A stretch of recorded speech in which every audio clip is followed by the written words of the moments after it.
Bike চোর সন্দেহে এবার ভাঙড়ের যুবককে গণপিটুনি দেওয়ার অভিযোগ উঠেছে উন্মত্ত জনতার বিরুদ্ধে। ঘটনায় চাঞ্চল্য ছড়িয়েছে ভাঙড়ের উত্তর কাশীপুর থানার শানপুকুর এলাকায়। স্থানীয় সূত্রে খবর, এলাকারই এক যুবক বাইক রেখে বাজার করছিল। সেই সময় সালাউদ্দিন মোল্লা নামে ওই যুবক ওই এলাকায় আসে। সঙ্গে ছিল আরো দুজন। তিনজনে মিলে বাইক নিয়ে পালানোর চেষ্টা করে।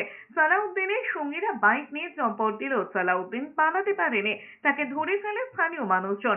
তারপরে চলে গণধোলায়। মারমুখী জনতার কাছে সালাউদ্দিন স্বীকারও করে বাইক চুরির কথা। খবর পেয়ে ঘটনাস্থলে পৌঁছয় উত্তর কাশীপুর থানার পুলিশ। বাইক ওই মাংসের দোকানের সামনে রাখা ছিল, আর ভুল করে চাবিটা রাখা ছিল। আর 2 সেকেন্ডের মধ্যে ওই দুজনা ছিল, একজনে নিয়ে চলে গেছে, ও গাড়িতে উঠতে পারিনি, ও হেঁটে হেঁটে পালিয়ে গেছে। তা ওকে ধরে আনে বসিয়ে রাখা হয়েছে, স্বীকার হচ্ছে না। এদিকে এদিনই আবার চোর সন্দেহে এক মহিলাকে গাছে বেঁধে রেখে হেনস্থার ঘটনায় চাঞ্চল্য ছড়ালো হুগলির তারকেশ্বরে। পুলিশে খবর না দিয়ে গ্রামবাসীরাই শুরু করে দেন তদন্ত। অভিযোগ, দীর্ঘক্ষণ ধরে হেনস্থা করা হয় ওই মহিলাকে।